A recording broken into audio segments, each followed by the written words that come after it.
hujum. Yigitlar, turib beramiz, sabr qilamiz. Mana shu tomondan havodan uzatma amalga oshiriladi. Kim birinchi? To'p uchun kurash. O'tkir! Goldek qabul qilamiz. Yusupov bugun olib chiqding bu o'yinni. O'tkir ishchi. Tep xushtagingni chal, ramziy ma'no bo'ladi. Chal. Hozircha indamayapti. Yana bitta hujumni qaytaramiz shekilli. Yo'q. Shuning o'zida bir daqiqa chiqdi baribir. Mana shu epizod O'tkir yot. Ha, endi chal. Hakam avstraliyalik. Bo'ldi, biz chidadik shuncha. Evans 99.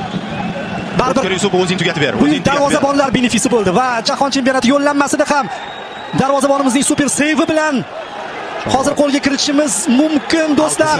Bizniki out bizniki ekan. O'zbek xalqi biznikilar tashlagisi kelmayapti bu to'pni. Tashlama kerak emas. Burchakka yaqin joyda va biz Jahon chempionatidamiz. Jahon chempionati! Tabriklar! Do'stlar, orzuyimizga yetdik. 34 yil orzu qildik va bunga erishdik. Mehnat, shuncha sabr. Barchangizni tabriklaymiz. Butun O'zbekistonni. Bu hammamizning g'alabamiz. Har biringizning g'alabangiz. Siz ekran qarshisida ko'rayotgan har bitta tomoshabin, bu sizning g'alabangiz. O'zbekiston isbotladi.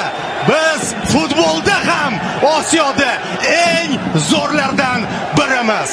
Ramziy ma'noda O'tkir Yusupovni bizga ko'rsatishyapti. U bugungi uchrashuvning qahramoni. Seyv bilan ham o'yinni saqlab qolish mumkinligini, Jahon chempionati yo'llanmasini qo'lga kiritish mumkinligini O'tkir Yusupov darvozabonimiz.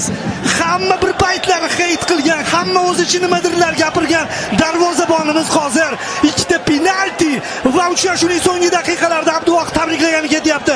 Qutqarib mundial ishtirokchisiga aylantirmoqda terma jamoamizni. Do'stlar, biz buni uddaladik. Hozir so'z topish ham qiyin. Bu tarixdagi eng yuksak g'alaba. Buning uchun qancha odam mehnat qilgan. O'zbekiston futbol assotsiatsiyasi, butun O'zbekiston harakat qildi. Davlat rahbari boshchiligida hammamiz maqsadga birgalikda erishdik. Boshdan aytib kelyapmiz, bugun hamma birlashdi. Bitta kuch bo'ldi va men dunyodagi eng baxtli sharhlovchiman, chunki bu efirni ustozim, hamkasbim Xayrulla Hamidov bilan o'tkazdim. Chunki bu jamoaning 6 yildan beri matbuot kotibiman. Mendan baxtli odam yo'q.